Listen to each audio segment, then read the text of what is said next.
The steady tap of a pen against the mahogany table sounded like a countdown on a bomb. Tap, tap, tap. That was Mark, my husband, or more accurately, the man I was about to turn into my ex, sitting across from me with a self-satisfied face that made me want to slap him. But I didn't.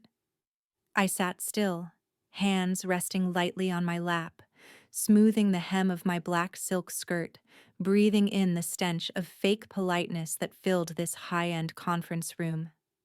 Today was December 28th, 3 days after Christmas, and instead of enjoying the holiday break, we were sitting in Mark's attorney's office in Midtown Manhattan.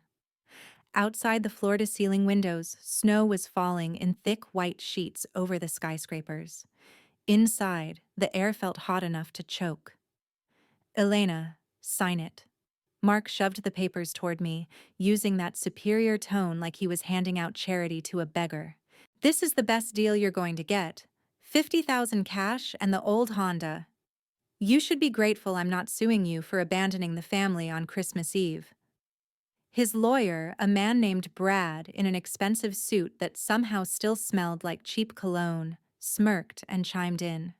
"Ms. Elena, my client is the one who created all the value of Zenith Tech.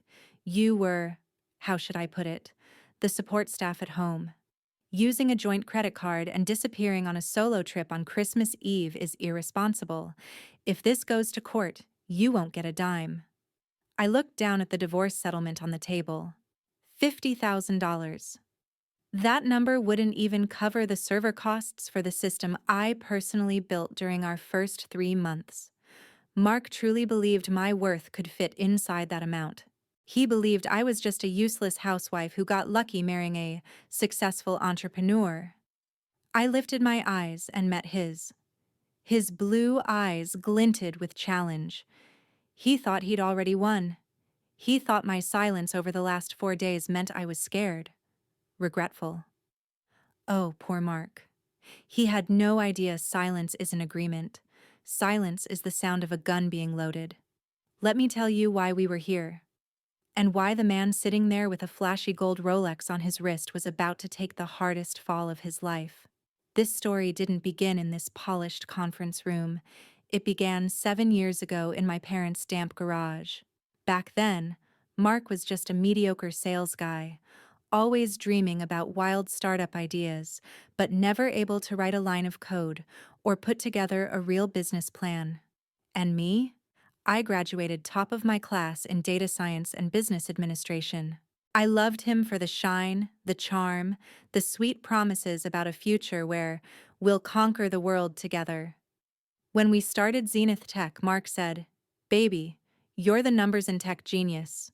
You handle that. I'll handle relationships, sales, I'll be the face of the company." And I believed him. For the first 3 years, I worked 18 hours a day. I wrote the core software platform. I built the accounting system to squeeze every legal dollar out of taxes. I negotiated with suppliers at 3 a.m. because of time zones. What did Mark do? He took clients to lunch and came home drunk. He bought nicer suits to build an image. He printed business cards with CEO in huge letters. When the company started making money and then exploded into a logistics industry phenomenon, people only knew Mark. He appeared in entrepreneur magazines and podcasts, talking about his genius vision. He never once mentioned my name in public. My wife? Oh, she just likes baking and taking care of the house, I once overheard him tell an investor at a cocktail party. And I was standing in the kitchen of that same party, managing the catering staff because Mark wanted everything perfect but didn't want to pay for an event manager. I let it go. Because I loved him. Because I thought we were a team. Money went into one account. The house was in both names. So what did fame matter? But my illusion shattered on the night of December 24th, Christmas Eve. Our house was glowing with lights. Mark's mother, his sister, and a whole swarm of his relatives were all there. Mark played Santa Claus, generous and loud, handing out gifts like a king tossing coins. For Mom, "This limited edition Louis Vuitton bag you've been wanting," Mark shouted. My mother-in-law squealed and threw her arms around him. Price tag? $4,500. I knew because the bank notification hit my phone. For Sarah, my favorite little sister, an all-inclusive 5-star Maldives vacation package. Sarah screamed with joy. Price? $8,000. One by one, everyone got luxury: an iPad Pro, an Apple Watch, Chanel perfume. Mark laughed, soaking up the admiration. He looked like a ruler blessing his court. Then he turned to me, the wife who ate instant noodles with him in a garage for 3 years. "And this is for the best wife ever." Mark handed me a box wrapped in sloppy paper, the edge already ripped. I opened it. Inside was a non-stick frying pan, not a high-end Le Creuset, not an all-clad. A thin aluminum pan, the kind you find at any discount supermarket. And the worst part? Mark didn't even remove the price sticker. A bright neon yellow tag was stuck right in the center of the pan. Clearance. Final sale, $12.99. The living room went silent for a beat. Then Sarah's giggle cut through the air. My mother-in-law pursed her lips. "That's practical. Elena's cooking is just okay. Why waste money on a fancy pan? Mark knows how to budget." Mark chuckled and patted my shoulder. "You keep complaining your old pan sticks. This one was on a huge sale at Walmart, so I grabbed it. Saving money is important, babe. We're expanding." Saving money? He had just spent close to $20,000 on his family in 15 minutes, and gave the woman who built his empire a $12 pan. In that moment, something inside me died, and something else, colder, sharper, woke up. I didn't cry. I didn't scream. I smiled. A smile Mark should have recognized as a warning sign. "Thank you, Mark," I said softly. "I'm going to try it out right now." I carried the pan into the kitchen, set it on the counter, took my phone out and snapped a close-up photo of the $12.89 sticker. Then I opened our joint banking app, the account I'd always managed, while Mark never bothered to check details. I booked a first-class flight to Paris leaving in 3 hours. I booked a 4-night suite at the Ritz Paris. Total cost, $35,000. I left the pan on the kitchen counter with a note. "I'm returning your gift. I bought myself a gift instead. Christmas dinner is in the fridge. Heat it up yourself." And I walked out. Back to the present, the overheated conference room. Mark looked at me like he'd already won. He thought my $35,000 disappearance was proof I was reckless and irresponsible. He thought it was the perfect excuse to kick me out with nothing and keep Zenith Tech for himself. "So, Elena," Mark pushed, tapping the papers. "Sign, then go pack. My mom wants to move into the master bedroom next week." I slowly pulled my bag onto my lap. The zipper sounded sharp in the quiet. "Mark," I said, calm in a way that would have unsettled him if he were smarter. "Do you remember the night we formed the company? The night you got wasted celebrating too early, and I stayed up drafting the operating agreement?" Mark frowned, briefly thrown off, then waved it away. "So what? That old admin junk. Brad reviewed everything. I'm the CEO. I hold 51% on paper." "Right," I smiled, pulling out a thick navy folder instead of a pen. "But have you ever actually read Exhibit B, the appendix you rushed through signing so you could go play golf with a partner?" Brad's face shifted. He leaned forward. "What Exhibit B?" "The file I received from Mark doesn't include an Exhibit B." "Oh," I said, feigning surprise. Maybe because Mark looks down on me so much that he assumed anything I asked him to sign was just routine tax paperwork. He never read it. I set the folder down with a heavy thud, like a judge's gavel. Inside wasn't just Exhibit B, it was Mark's darkest secret. 6 months of quiet evidence collection, something that would turn his 51% into worthless paper. Want to know what's in it? And what Mark's face looks like when he realizes he's not the king anymore? Hit subscribe now.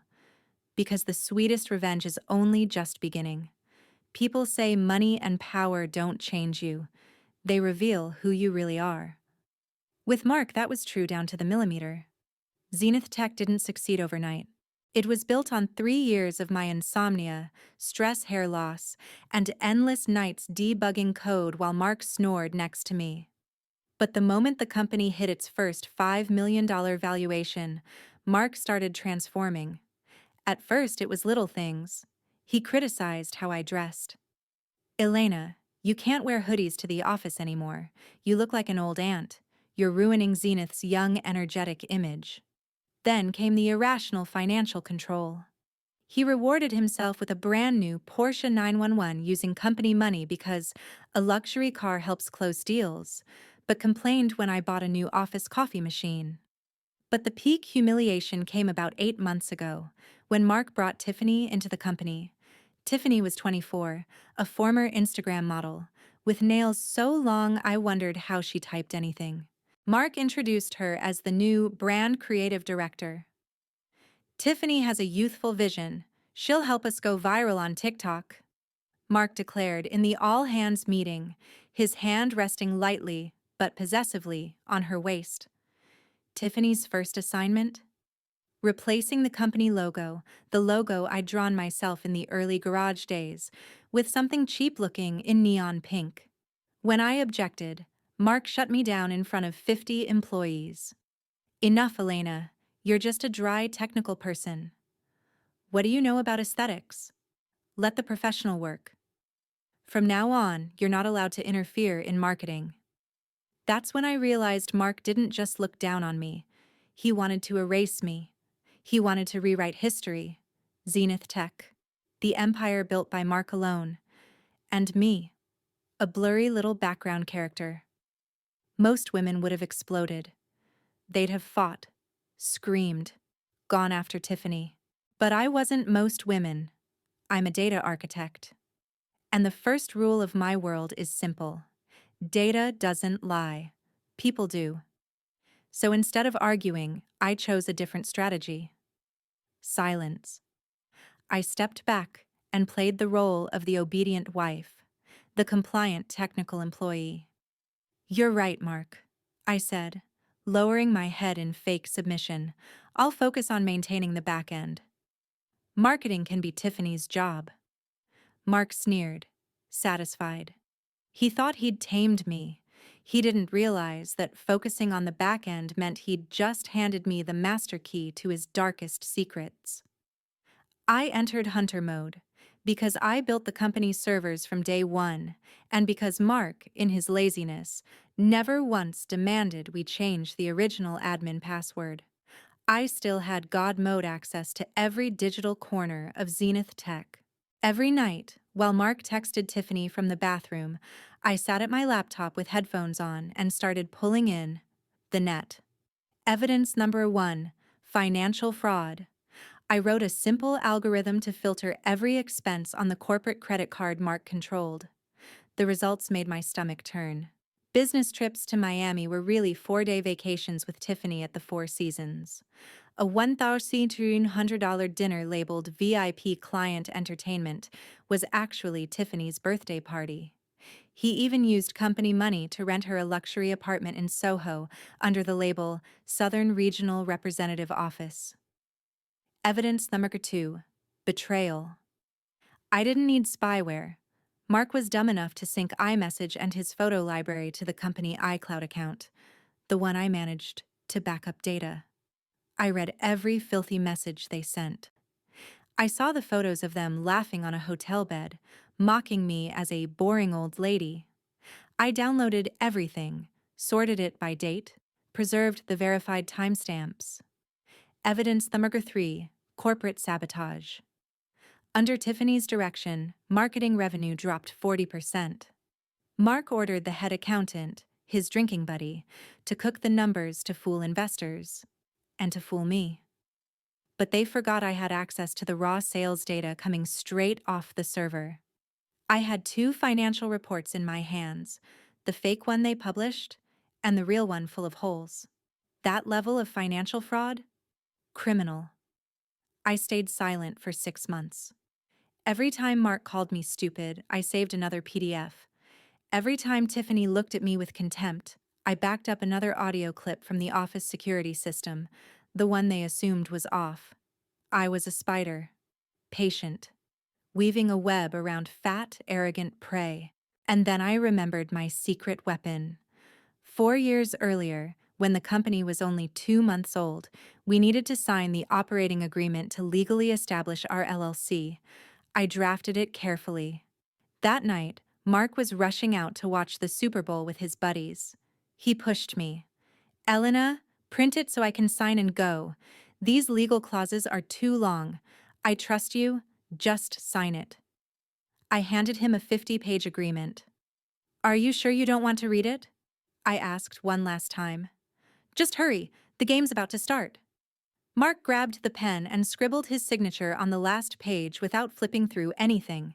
He didn't know that, on page 42, Article 15, Section 3, hidden under a boring header like Management Risk Provisions, I had added a special clause. A clause designed like a trap for the exact scenario where a co-founder betrays the company's core interests or commits ethical violations in the marriage that damage the business's image. That clause, combined with the affair and embezzlement evidence I held, was Mark's death sentence. Back in the conference room, Mark saw the Navy folder and burst out laughing, the sound echoing off the glass walls. What the hell is this, Elena? He lifted the folder with a sneer. More pathetic love poems to beg me back? Or a list of kitchen appliances you want to split? Take the blender, I'll give you that. Brad laughed too, but his grin died the second he saw the bold text on the first page I turned toward him. It wasn't a love poem. It was a detailed 20-page breakdown of Mark embezzling $350,000 from Zenith Tech over the last 8 months, complete with screenshots of the messages where he instructed the accountant to falsify the books. No, Mark, I said, my voice flat and cold. I don't need a blender. I'm here to take back what's mine, and while I'm at it, to teach you a lesson about signing contracts without reading them. I glanced at my watch. You have 5 minutes to read page 42. Then I'm going to start counting down. Mark's face shifted from furious red to paper white. He started flipping pages, hands shaking. Are you ready to watch this awful husband collapse? Don't look away. What happens next in this room will make you say, "Justice served." The air in the conference room turned thick, like it had weight. The only sound left was the soft scrape of paper as Brad, Mark's attorney, flipped through the evidence. Sweat started to bead on his forehead, sliding down toward his temples and smudging the cheap foundation he'd applied too generously. Mark still didn't understand what was happening. He glanced at the bank statements and the screenshots of his explicit messages with Tiffany, then laughed. An awkward, forced laugh, trying to act like he was still in control. Really, Elena? Mark leaned back in his chair, arms crossed over his chest. You spent your whole Christmas break playing detective? Fine, I'll admit it. I had a little fun on the side. Successful men do. And those charges? Necessary relationship expenses. What are you going to do? Sue me for cheating? In this state, divorce is no fault, you know that. Assets still get split 50-50, sweetheart. He turned to Brad and winked. Right, Brad? Tell her how the law works. But Brad wasn't smiling. He was staring at page 42, the page I'd marked with a bright red sticky note. His hand started to tremble. Mark, Brad whispered, his voice going hoarse. You never told me about this original operating agreement. That piece of trash? Mark flicked his hand like it was nothing. We signed it back when we were still in the garage. Who cares? We're a multi-million-dollar company now. I folded my hands on the table and looked straight at Mark. Mark, do you know why I stayed quiet when you humiliated me with that clearance pan? I asked, my voice gentle but razor sharp. Because I knew you'd never read Article 15, Section 3, mandatory buyback trigger due to governance ethics violation. Mark frowned. What the hell is that? I nodded toward Brad. Read it out loud. Brad swallowed, adjusted his glasses, and started reading, quiet and shaky. In the event any founder shareholder is found to use company assets for personal purposes, embezzlement, exceeding $5,000 without approval of the board, or engages in severe ethical misconduct that harms the company's reputation, including an illicit relationship with a subordinate employee while using corporate funds. Then, Brad hesitated. Keep going, I ordered. Then the remaining founder shareholder, Elena, has the right to trigger the option to repurchase all shares of the violating party. Mark shot up, slammed the table. Are you kidding me? Repurchase? Where are you going to get millions to buy my 51%? The company is valued at $10 million. I smiled. Here's the fun part, Mark. Have your lawyer read the last sentence? Brad's face turned ghost white. His voice shook like it was about to crack. The repurchase price shall be fixed at the original book value at the time of company formation. The room went silent. Original book value? The day we formed Zenith Tech, we registered a symbolic initial capital of $1,000. 1,000 shares, $1 each. Mark held 51%. That's 510 shares. That means, I said slowly, enjoying every second of Mark's face collapsing into horror. I have the legal right, because you signed it, to buy back your entire stake, remove you as CEO, and strip every right you claim, for exactly $510. Not $5 million, not $50,000, $510. Less than the wine bottle he opened last night. That's insane, Mark screamed, veins bulging in his neck. This is a setup. It's fraud. This contract is invalid. Brad, do something. Sue her. Brad wiped the sweat off his forehead and tried to salvage his last ounce of dignity. Ms. Elena, this clause is highly unusual. If this goes to court, we could argue it's unconscionable, and that my client signed under duress or without understanding. Without understanding? I cut him off and pulled out another sheet. This is an email Mark sent me right after he signed the agreement 4 years ago. Subject line: signed your pile of legal junk. I'm a business genius. You handle support. He had the chance to read it. He was fully competent. He's a CEO. No judge is going to accept I didn't bother reading as a defense from a CEO. I stood and walked around the table toward Mark. He took a step back. For the first time, I saw real fear in his eyes. Mark, I said, you think you are Zenith Tech. You think you're the face? No. You're an empty shell. I built the brain, the AI core. I control the source code. I'm the only one who truly knows how to run this system. You wouldn't dare, Mark stammered, trying to cling to hope. If you do this, I'll ruin the company's reputation. I'll tell clients you stole it. Without me, Zenith Tech will collapse. Clients trust me, not you. Oh, clients? I raised an eyebrow. You mean the clients you've been lying to about performance for 6 months? Or the investors you've been feeding falsified financials? I pointed to the stack of financial fraud and tax evasion evidence. The buyback clause is just the opener, Mark. This is the main course. How do you feel about me sending all of this, embezzlement, falsified books, to the IRS and our investors right now? Mark dropped back into his chair, both hands gripping his head.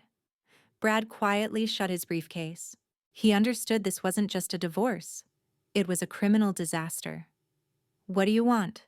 Brad asked in a tired voice, speaking for Mark.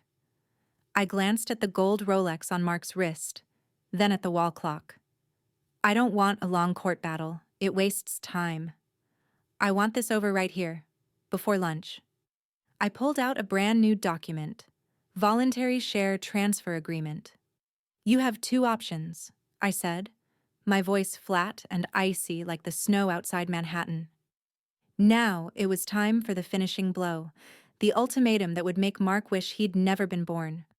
Or at the very least, wish he'd never walked into Walmart to buy that cursed pan. Option 1. I raised my index finger, my tone steady like a death sentence being read. I enforce the operating agreement. I write you a check for $510 right now to buy back your entire 51%. The company becomes mine. Mark opened his mouth to argue, but I raised my hand to stop him. Not done, because you embezzled $350,000 from the company, a separate legal entity. After I take control, I will file a civil lawsuit to recover every cent from you. At the same time, I have a legal obligation to report your tax evasion and accounting fraud to the IRS and forward the file to the district attorney. With fraud at this scale, you're looking at a minimum of 5 to 10 years in federal prison. You'll go bankrupt, you'll go to prison, and when you get out, you'll still owe me $350,000 plus interest. Mark's mouth fell open. His face went gray. He turned to Brad like a drowning man looking for a rope, but Brad refused to meet his eyes. He knew I was right. He knew there was no clean way out. Option 2. I raised a second finger. You sign this voluntary transfer agreement. You hand over all shares, management authority, and everything tied to Zenith Tech to me immediately. In exchange, I will sign a written commitment not to pursue criminal referral for the $350,000 you stole. I'll treat it as your severance and clean up the internal books so the IRS doesn't come for you. I slid the paper toward him. You'll walk out of this room as a free man, but you'll walk out with empty hands, no shares, no cash, no CEO title. The silence was so thick I could hear Mark's heartbeat. You can't do this, Mark whispered, his voice trembling as it turned into pathetic begging. Elena, we're married. I messed up, okay? I'm sorry. I'll break up with Tiffany. We can start over. Don't be cruel. I laughed out loud, short, sharp, bitter. Cruel? I said. Mark, you gave me a $12 pan on Christmas Eve while buying your mother a $4,500 bag with my blood and sweat. You call that love? No. This isn't cruelty. This is business. I looked at the gold Rolex on his wrist, the watch he also bought with company money. You have 60 seconds. If you don't sign in 60 seconds, I'm calling an IRS agent. Their number is already dialed on my phone. I placed my phone on the table. The screen glowed with the emergency contact. 60, 59, 58. I started counting down. Mark truly panicked. He looked around the room like a trapped animal. He looked at Brad. Brad, say something. You're my lawyer. Mark yelled. Brad let out a long breath, closed his briefcase, and stood up. Mark, listen to my professional advice. Sign. She has enough evidence to put you behind bars. I can't defend you against securities fraud and tax evasion with proof this clear. If you don't sign, I have to withdraw from this case right now. Brad's statement was the final hammer that crushed what little hope Mark had left. 40, 39, 38. I kept counting, my eyes never leaving his. But how am I supposed to live? Mark whimpered, tears forming. He looked pathetic, nothing like the cocky business genius he pretended to be. My personal account is empty. I'm drowning in credit card debt. That's not my problem, I said. 30, 29. Fine. I'll sign. Mark screamed, snatching the pen from Brad's hand. He bent over the paper. His hand shook so hard his signature looked like a dying insect. But it was still valid. He signed 3 copies. Brad stamped them as witness. It was done. Zenith Tech, my creation, finally belonged to me, in name and in reality. Mark dropped the pen and exhaled like he'd run a marathon. He stood up, straightened his suit, and tried to claw back the last crumbs of pride. Fine, Elena. You win. Take the damn company. Without me, it'll be bankrupt soon anyway. You're just a code-writing nerd. You don't know how to sell. He turned to walk out. Wait, I called. Mark spun back, a flicker of hope flashing across his face. What? Changing your mind? You forgot something, I said. I reached under the table and pulled out a plastic bag. From it, I took out the cheap nonstick pan, the exact $12.99 pan that started all of this. I'd brought it with me. Take it, I said, tossing it toward him. Mark fumbled and caught it. What is this? Marital property division? I smiled. I returned it that night, but I've thought about it. You deserve it more than I do. Its value matches your character. Cheap, thin, and easily replaced. I pulled out a $20 bill and dropped it on the floor at his feet. And here's cab fare. The Porsche you've been driving is registered under the company. I just reported it missing and remotely locked it. Building security is waiting downstairs to take your keys. Mark's face shifted from white to red to purple. He stared at the pan, then at the $20, then at me with pure hatred and total helplessness. You're insane, Elena, he hissed. No, Mark, I said, my voice clean and final. I'm the CEO. Now get out of my office. Mark bent down and picked up the $20. One last pathetic act that proved exactly what he was, then stormed out, clutching the pan. Brad muttered a weak goodbye and hurried after him, leaving the glass conference room to me alone. I stood there and looked down through the window at snowy Manhattan streets. I watched Mark's small figure shiver at the curb, pan in hand, waving for a taxi like his life depended on it. His Porsche was being towed away by the building's contracted security company. I took a deep breath. The air had never felt cleaner. I didn't feel sad. I didn't feel regret. I felt relief. I picked up my phone and called my HR assistant. Hi, Sarah, it's me. Draft Tiffany's termination immediately. Reason: incompetence and policy violations, and schedule an all-hands meeting at 9 a.m. tomorrow. We're doing a major overhaul. I hung up and smiled. This late Christmas gift was perfect, but the story wasn't over. Do you want to know where business genius Mark and Tiffany ended up a year later? And how Zenith Tech changed under my leadership? Don't miss the final part. Karma is coming, and it's coming hard. 14 months later, camera flashes popped non-stop, making me squint, but my smile stayed bright and steady. Elena, over here. Ms. Elena, one question about Zenith Tech. How did you revive the company and grow it 300% in 1 year after a leadership crisis? I stood on the red carpet at the Innovator of the Year Awards in New York. I wore an emerald Vera Wang gown, the kind that highlighted the confidence of a 32-year-old woman who had found herself again. No longer the wife in a worn-out hoodie in the kitchen, I was now the CEO, the public face, and the true soul of Zenith Tech. After kicking out Mark and Tiffany, I spent the first 3 months cleaning up the chaos they left behind. I cut 20% of underperforming hires Mark brought in through personal connections. I scrapped Tiffany's flashy, shallow marketing campaigns. I returned to what actually mattered: technology and customer service. The result? Investors came back. Former clients renewed contracts. And most importantly, I felt happy when I woke up. I walked into the glittering reception hall where expensive champagne glasses clinked together. Tonight, I was the VIP. Ma'am, would you like a drink? A familiar voice spoke beside me, but it sounded hoarse and drained, almost lifeless. I turned, and for a second the entire world stopped. The server holding the tray wasn't anyone else. It was Mark. But it wasn't the Mark I used to know, the successful businessman in Armani with a gold Rolex. The Mark in front of me was gaunt, hair already threaded with gray, though he wasn't even 40. He wore a slightly oversized catering uniform, the collar of his shirt frayed. His eyes widened in shock when he recognized me.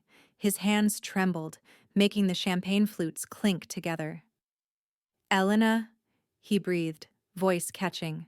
I looked at him, not with hatred, but with a kind of disbelief mixed with pity. Hi, Mark, I said politely, the way I would to any staff member. Long time. This job seems to suit you. Mark lowered his head, shame washing over his face. I. I'm trying to start over. Everything's really hard. I'd heard bits and pieces about Mark's fate through mutual acquaintances. Right after leaving that attorney's office, Tiffany dumped him the moment she realized he was broke. She even went on social media and dragged him as a gold digger and a liar. Mark tried to start over with a few new business ideas, but without me writing the code and without me managing the finances, everything collapsed within 3 months. His savings ran dry, his debts piled up because he couldn't quit spending, and he ended up having to sell even the tiny place he was renting just to pay off what he owed. Word was he was now living in his mother's basement, the same mother who once screamed with joy over a $4,500 Louis Vuitton bag, and who now spent her days nagging her son for being a failure. I heard Zenith Tech is doing really well, Mark said, his eyes flicking to the diamond necklace at my throat. Congratulations. You're really better than I thought. No, Mark, I corrected him. I was always this good.